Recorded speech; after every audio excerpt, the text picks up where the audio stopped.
Bonjour. Bonjour. Salut Martin. C'est le matin, c'est Oui, le matin à Montréal, c'est ça? Il est quoi, 9h, 9h03? ouais, 9h03 à Montréal, c'est... Eh ben, il est 15h03 à Paris. ouais, bon. Alors, c'est le Péricast du samedi avec PPC et BDCary, donc BDESCRY et @PPC sur Twitter. Ben, bienvenue à ceux qui se joignent à nous. C'est notre quoi, sixième, cinquième épisode? Bonne question. Je pense que c'est le sixième. Je pense que c'est le sixième. Je te dis ça tout de suite. Je te laisse prendre la main, je vais regarder. Je crois que c'est le sixième, ouais. Alors, encore une fois, ben, grosse semaine sur Periscope, sur Meerkat aussi. Évidemment, on va parler des trois trucs qui nous ont le plus marqué sur Periscope. Vous pouvez m'inscrire d'ailleurs sur mon chat ou celui de PPC, nous indiquer de quel endroit vous êtes. Vous pouvez aussi commenter, puis on inclura vos commentaires à l'intérieur du Péricast. Alors, bonjour Perry. Alors, donc, on aborde aujourd'hui quelques astuces, les nouveautés sur Periscope, la version Android de Meerkat et, bien entendu, les trucs qui nous ont marqués au cours de la semaine. Alors, si on débutait peut-être avec ce qui t'a marqué, toi, PPC, cette semaine? Écoute, c'est très bien. Moi, ce qui m'a marqué, en fait, cette semaine, dans les trois trucs, il y a eu cette interview de Kevin Baker qui s'appelle @CaveBZ, donc @KAYVZ. C'est le cofondateur et le CEO de Periscope. Cette interview a été faite par Chris Sacca, @Sacca, S-A-2-C-A. Chris Sacca, pour ceux qui ne connaissent pas, il a juste 1,5 million d'abonnés sur Twitter. Ouais, mais il faut Et mentionner que c'est un des premiers financiers de Twitter. Donc, c'est un ouais, VC qui est... qui parle d'argent tout de suite. Bon, c'est bien. Il a 28 240 followers sur Periscope. Et cette interview, et tu parleras peut-être un peu des éléments de contenu, a quand même été vue en live par 3 347 personnes. 50 795 petits cœurs. Donc ça c'est plutôt pas mal. Voilà, donc ça c'est un truc assez intéressant et on a appris quand même pas mal de choses. Benoît, si tu veux peut-être en parler de ces interviews qui t'a marqué, je crois toi aussi. Oui, tout à fait. Ben, en fait, c'est extrêmement intéressant. Puis, un des trucs d'entrée de jeu que Kevin Beckpour a mentionné, c'est que il a été un peu surpris par l'ampleur de la popularité de Periscope. On a eu quelques chiffres depuis. Il y aurait eu 1 million de personnes qui auraient téléchargé l'application dans les 10 premières journées de mise en ligne de l'application sur le App Store. Alors, et il y en a aussi profité pour parler de la version Android. Je pense que c'est extrêmement attendu. On va en parler un peu plus tard parce que Meerkat a comme doublé Periscope de ce côté. Donc, il nous a parlé de justement que c'était en route, ça s'en venait, qu'il ne pouvait pas faire d'annonce, mais on sentait que c'était pratiquement prêt. Donc, si c'est pas la semaine prochaine, ça devrait être au cours de la semaine suivante. Mais tout ça est sur le point d'aboutir, semble-t-il. Et il y a aussi annoncé une nouvelle fonctionnalité qui est arrivée au cours de la journée. C'est la possibilité de pouvoir apercevoir les commentaires depuis le web. Donc, une avancée assez intéressante de ce côté. Ouais, ouais, c'est avancé. Alors il y a plusieurs fonctionnalités. C'est vrai qu'on en avait un peu parlé la semaine dernière en disant s'il y a des trucs qui manquent, hein, notamment celle de pouvoir aller sur un follower et de regarder quels sont ses derniers broadcasts des dernières 24 heures. Ben, ils l'ont fait. C'est sorti effectivement mardi. Donc depuis le 28 avril, il y a des nouvelles fonctionnalités. Voilà, moi ce qui m'a marqué aussi, il y a eu un live de Periscope. Il a été vu par plus de 24 700 personnes en même temps. Je suis très chic parce que ça permet de voir un petit peu aussi l'ampleur. Et ce qui est très intéressant, c'est aussi de voir par rapport et ça c'est assez classique, hein, par rapport au nombre de followers qu'il y a. Si je reviens un petit peu sur ce qu'on a vu avec Chris Sacca, qui a plus de 28 000 followers sur Periscope. Bon, mais quand il fait en live et qu'il interviewe le CEO de Periscope, ben, c'est 3300 personnes qui le regardent. Donc on voit bien qu'il y a un pourcentage d'environ 15%, et c'est beaucoup, 15% de l'audience qui se logue. Est-ce que c'est parce que les gens ont laissé des notifications sur Periscope? Ça, je n'en sais rien, mais c'est intéressant de voir que finalement, le nombre de followers fait pas tout à fait l'audience sur ces sujets. Meerkat, maintenant disponible sur Android. Bon, ça, c'est le truc quand même très intéressant, je trouve, en termes de...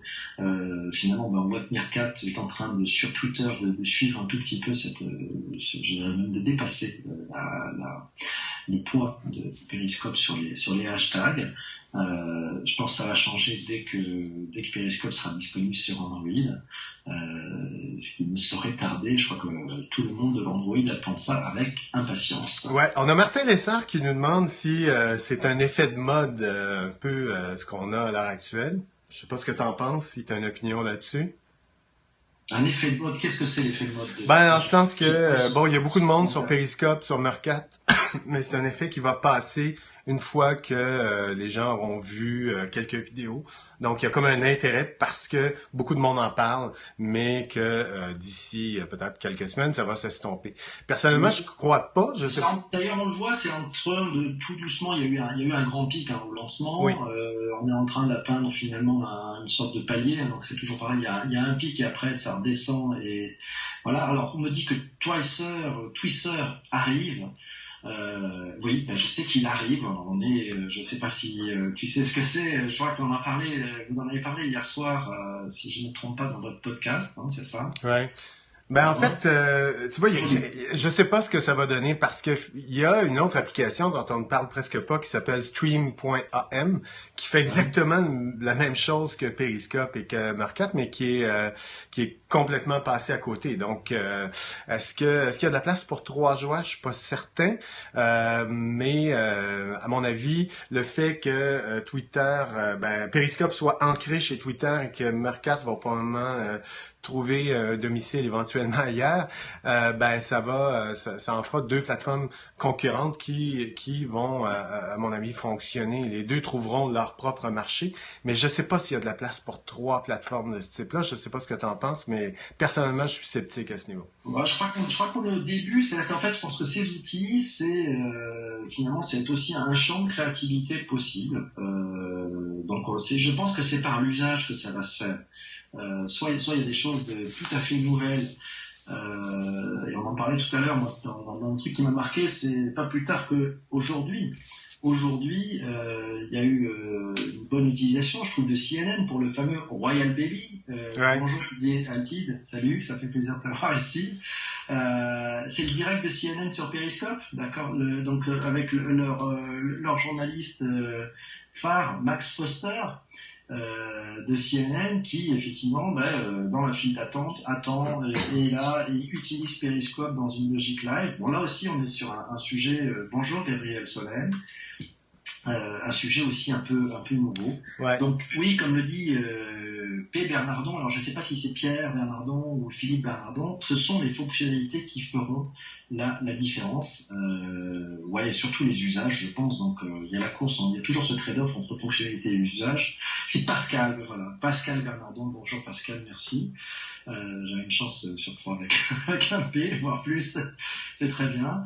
Alors, je suis à l'hommage de Yolanda Dalida Forever. Ça, c'est Gabriel Solène. Voilà, c'est bien. Alors, on aura peut-être un périscope tout à l'heure, après l'hommage, probablement. Voilà.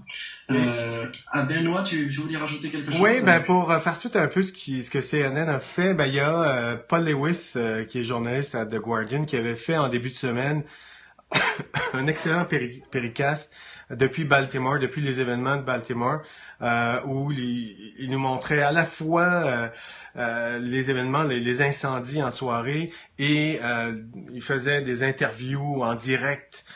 Puis comme Martin Lessard le mentionnait, c'est du montage en direct, donc c'est assez intéressant ce qu'il faisait. Et ça a été, je pense, un des premiers journalistes à le faire, à bien le faire. CNN a emboîté le pas par la suite, mais j'écoutais à la fois cette soirée-là CNN et Paul Lewis. Et je dois dire que il y avait comme un décalage parce que CNN était tout de même en retrait, assez loin, alors que Paul Lewis était au cœur de l'action. Donc ça, c'était extrêmement intéressant. Puis on voyait un peu quel type d'usage il pourrait y avoir dans le futur pour les journalistes au niveau de Periscope. Mais là, ça va rester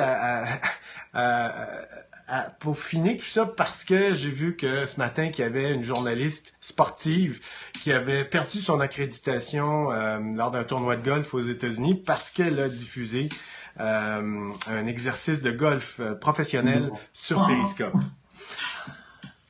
Donc oui, ça va probablement fonctionner avec les journalistes de nouvelles, mais journalistes sportifs, ce sera probablement autre chose, j'imagine. Ah, c'est toujours des questions de droit, ces fameux droits de retransmission. Et bon, c'est intéressant aussi, ça sera la lecture aussi que les gens vont pouvoir faire sur ça, et peut-être se décontracter de ce sujet. Voilà. Alors, il y avait une question aussi, et ça c'est Martin Lessard qui m'a aidé. Alors, je ne sais pas si ceux qui nous suivent en live, peut-être essayer de partager. Je ne sais pas si vous savez comment ça marche pour partager. Vous tapotez sur le nombre de personnes qui regardent en live, et puis en fait vous faites glisser vers le haut, et puis vous pouvez faire un share, un partage de ce broadcast auprès de vos différents followers, puisque là on va rentrer dans une session, on va avoir besoin de votre aide. Donc plus vous serez nombreux, mieux ça sera, pour, je dirais, finalement nous aider à améliorer aussi un tout petit peu, merci Didier qui vient d'inviter ses followers, d'améliorer ce Péricast. Ça fait maintenant, donc c'est bien la 6e fois, hein, c'est notre 6e Péricast, donc ça fait déjà 6 semaines. On a commencé dès le démarrage avec Benoît. Quelles sont vos idées, bonjour Ruben, pour améliorer en fait ce Péricast hebdo? Et j'ai peut-être une astuce. Bon, oui, on peut partager en appuyant sur le nombre de participants ou en glissant l'écran de gauche vers la droite, mais lorsque vous appuyez sur le nombre de participants, vous pouvez aussi masquer les commentaires. Et là, il vous suffit par la suite de descendre l'écran un peu vers le bas. Donc, si vous participez à un Péricast dans lequel il y a énormément de participants, c'est une façon d'apercevoir ce qui se passe plutôt que d'apercevoir des commentaires. Vous pouvez retourner facilement à l'écran commentaire par la suite. Ouais. Donc, si on enchaîne, donc c'était une astuce d'utilisation. Je veux juste revenir sur un truc qui est assez intéressant, c'est Martin Lessard qui me l'avait fait remarquer. Et effectivement, j'ai suivi par la suite un peu l'évolution. Il y a environ 70-75% de ceux qui visionnent les vidéos qui proviennent du web. Je ne sais pas si tu as le même constat chez vous, PPC. Ça, c'est assez intéressant, je dois dire. Donc, les gens regardent les Péricasts depuis leur ordinateur de table ou portable, vraiment majoritairement. Moi, j'ai la même chose de mon côté. C'est-à-dire qu'en fait, on a énormément de gens qui regardent, donc c'est bien 95% de l'audience qui regarde ça par le web. Donc voilà, donc ils ne peuvent malheureusement pas interagir en direct. Donc ça veut dire que ça amène deux choses. C'est ceux qui sont branchés sur la version mobile ou tablette de Periscope ont aussi un rôle à jouer, c'est-à-dire dans la façon de commenter, dans le poser des questions, d'être en interaction, et ça c'est toute la beauté du live, parce que ceux qui sont de l'autre côté sur le web, pour l'instant, alors je ne sais pas si Periscope a prévu de sortir des fonctions, mais je crois que oui, mais bon, il faudra le vérifier, sont un peu statiques, c'est-à-dire sont en position de spectateurs et non pas d'acteurs. Ouais. Donc vous qui êtes présents, n'hésitez pas à nous interroger, à nous poser des questions. Donc Pascal nous dit dans les conférences, cela va changer pas mal de choses. Oui, ça va changer pas mal de choses, bien évidemment. C'est-à-dire qu'on est dans l'interaction. D'ailleurs, il y a eu une très belle initiative. Tu peux sûrement en parler, Benoît, puisque ça a eu lieu à Montréal cette semaine. Pour l'iPad 15, je crois, c'est ça? Oui, tout à fait. Alors, il y avait Benoît Petit, pardon, Petit Benoît. Petit Benoît et Alexandre Gagné qui ont fait un peu ce que faisait Paul Lewis finalement. Donc, de présenter un peu ce qui se passait au cours de la conférence iPad 15, dans laquelle ces deux personnes travaillent dans le milieu d'éducation au Québec et congrès assez qui était tenu au centre-ville de Montréal.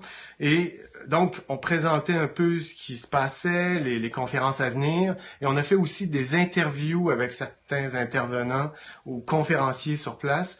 Vraiment très bien. Donc, ça a été extrêmement bien mené.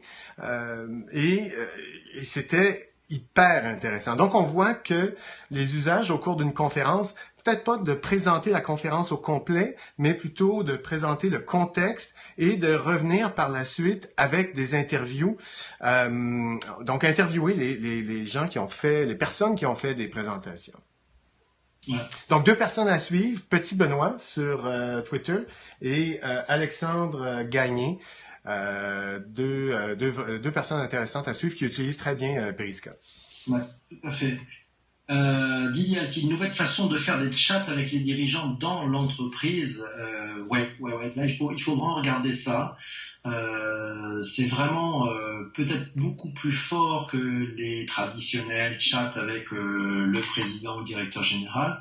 Là, il y a la vidéo, c'est du live, c'est vraiment de l'interaction.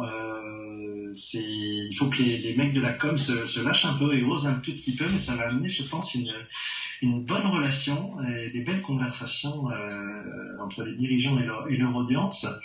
Moi, j'avais pensé à un truc aussi, c'était peut-être une astuce. Ça, c'est puisqu'on est du côté des communicants. Une astuce, c'est qui m'a été donnée par mes amis de chez Twitter. C'est une astuce qui est assez intéressante. C'est-à-dire que si vous sauvegardez, quand vous faites un périscope, vous mettez une sauvegarde automatique. Une fois que le live est terminé, vous pouvez publier directement l'enregistrement du live dans une vidéo native Twitter pour en faire profiter ceux qui n'ont pas pu rejoindre le live.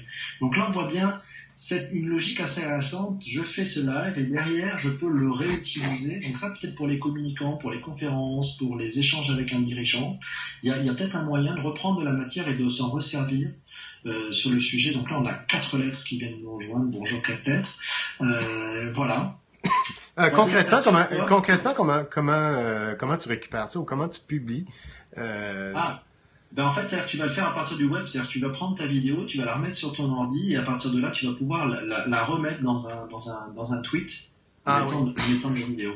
Okay. Ouais, ça passe pas encore avec le mobile, j'ai essayé, il y a un petit sujet puisque tu peux pas uploader par ton mobile une vidéo, tu peux uniquement publier une photo.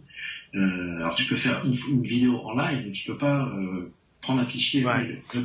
Donc il faut préalablement avoir tweeté son Pericast, sinon on peut pas récupérer le lien. Voilà. Et une fois que tu as fait ça, ça veut dire que le truc intéressant aussi, c'est que le format de Periscope, étant un format qui est vertical, hein, c'est un format portrait. À mettre au portrait, et ben cette vidéo, elle s'inclut parfaitement dans un fil Twitter, puisque dans Twitter, on le tient toujours au portrait. Donc il y a une bonne cohérence sur ce sujet. Si tu en es d'accord, on peut passer peut-être un peu du côté des statistiques. Oui, vas-y. Ouais. Alors les statistiques, alors on peut aussi imaginer, une petite question, on peut aussi imaginer alimenter l'intranet avec des vidéos émanant de tous les points de vente. Ouais, il faut tester. La fonction embed est pas évidente. Hein. Non. Il faut, s'il y a des développeurs, s'il y a des développeurs dans le coin, please aidez-nous à hacker ça, ça serait formidable. Mais pour l'instant, c'est pas évident d'arriver à embarquer ça dans un site web.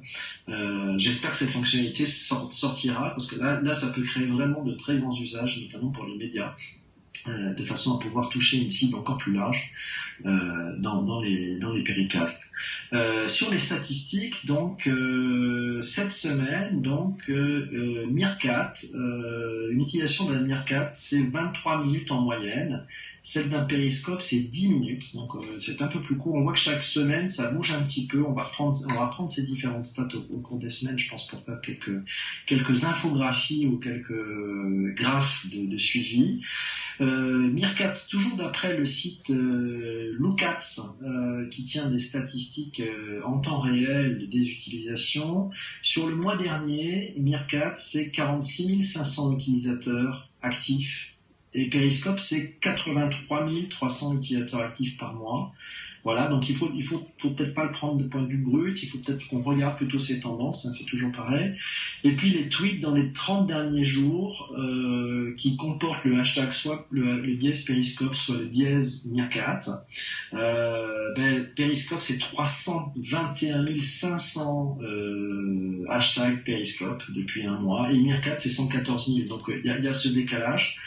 mais on sent que c'est vraiment un combat. Ouais, tout à fait. Personne ne lâche, et il faut rien lâcher, c'est très bien. Ouais. De mon côté, j'aurais peut-être une petite astuce au niveau de la découverte des francophones. C'est Oui, Petit Benoît, donc Benoît Petit qui l'a mentionné. Je trouvais ça assez intéressant, puis c'est super simple. Vous vous rendez sur search.twitter.com, donc le formulaire avancé de la recherche sur Twitter.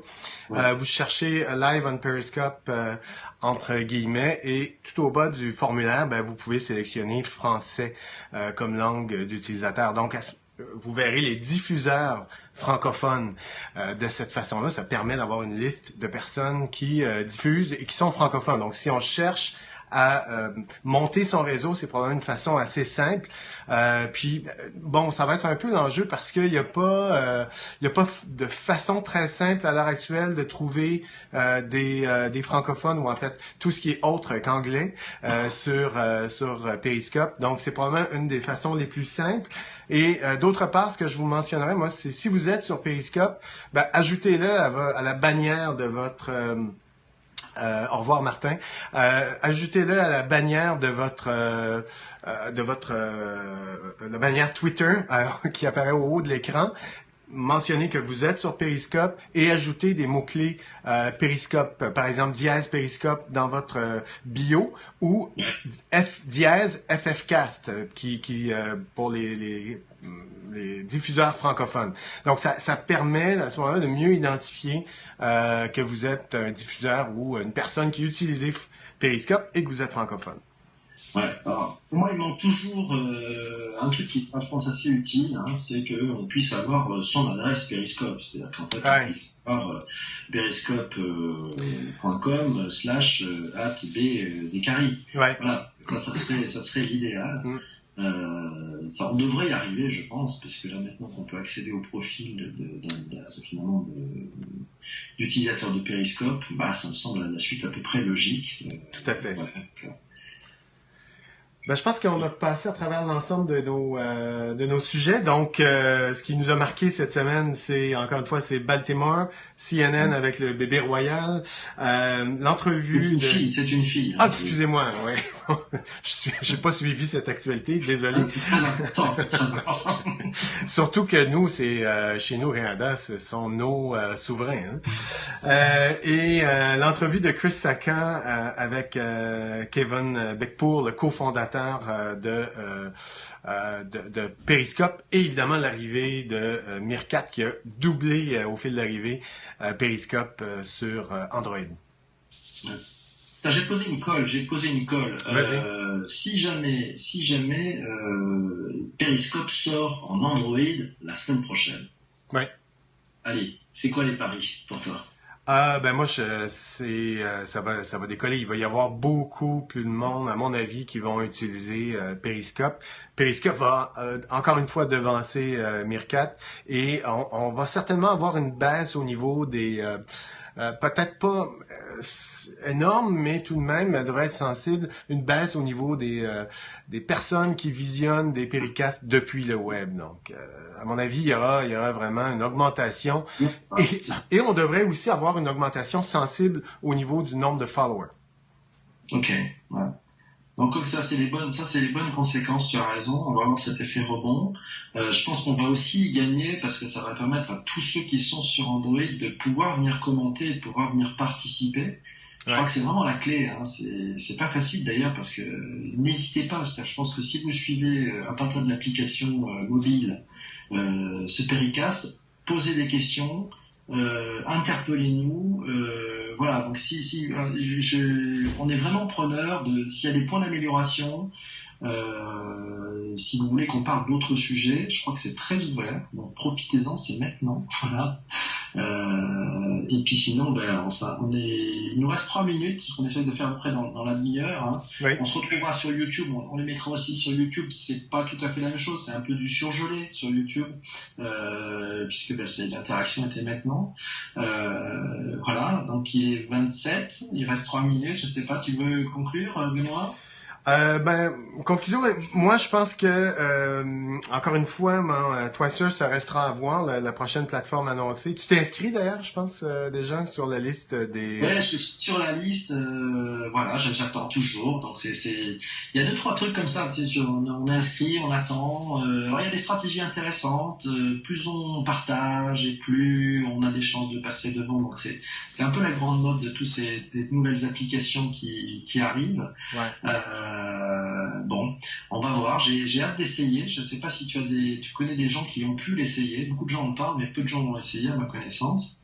Non, absolument pas. Écoute, avant mercredi, j'avais même jamais entendu parler de Twicer, donc j'avais aucune idée. Je suis inscrit aussi, sauf que, encore une fois, je suis assez sceptique, surtout au regard de ce qui se passe actuellement sur stream.am. Je sais pas si tu vas y faire un tour de temps à autre. Non. C'est une plateforme Qu'est-ce qui s'y passe? pas grand-chose. Au niveau des lives, il y a uniquement 2 ou 3 lives. C'est le même principe, là, stream.am. C'est une plateforme qui est depuis le jour 1 disponible sur la plateforme iOS et Android. Mais pourtant, ça n'a jamais décollé. Et ça a été lancé tout juste avant South by Southwest. Donc, c'est mystérieux, hein, tout ça. Donc, il y a des effets communautés, effets de graphes sociaux aussi, des grappes de personnes qui se déplacent d'une application à l'autre. Donc, si les utilisateurs, les early adopters n'utilisent pas la plateforme, parfois c'est très difficile de poursuivre. Donc, je sais pas, je suis sceptique à ce niveau-là. D'accord, je viens de voir passer chez toi, je crois qu'il y a Thierry Weber qui te suit là sur le Péricast et qui nous a dit, si j'ai bien compris, hein, c'est qu'il est déjà sur Twicer. C'est ça? Alors, il faudrait qu'il nous en parle un petit peu là. On est partant. Bonjour Thierry. Alors, sur Twicer, raconte-nous comment ça marche. On va interviewer le follower là, maintenant. Alors qu'il n'y a pas grand... Est-ce qu'il y a beaucoup de monde? Est-ce qu'il y a un peu de monde, en fait? Non, mais il y a Thierry Weber chez toi, là, qui... Oui, c'est ça, mais ce que je me demande, c'est... Prépare une petite démo. Ah, parfait. Ok, super. Grosso modo, qu'est-ce qu'on peut en dire, Thierry, de ce... Quand je tape Stream.am sur Google, il dit que le site est à vendre. Ça, c'est drôle, ça. Ah oui, ok, bon, c'est bon, ça. Pourtant, l'application est toujours là. Donc moi j'ai aucune idée des fonctionnalités de Twicer. Je sais pas si toi donc Thierry, est-ce que tu as du replay sur Twicer un peu comme sur Periscope? Est-ce qu'il y a des fonctionnalités qui te semblent intéressantes? Ça sera peut-être à venir là au cours de sa démo. Il faudra qu'il nous en glisse un mot lorsqu'elle sera publiée. Je pense on va regarder ça avec grand plaisir et puis il va falloir qu'on en parle. Mais après, s'il a de quoi nous parrainer, Thierry, merci, hein, feel free, hein, merci beaucoup. Ouais. Alors, je pense qu'on a pas mal passé à travers tout ce qu'on devait, la liste d'épicerie de la semaine. Donc, donc il nous dit que ça sera dans la démo. Parfait. Ben merci Thierry. On verra à ce moment-là. Ouais. Alors merci PPC. On se donne rendez-vous la semaine prochaine. Ça marche, 15h heure de Paris et 9h heure de Montréal. Merci à vous tous et on se retrouve la semaine prochaine. Au revoir. Merci. Salut. Ciao.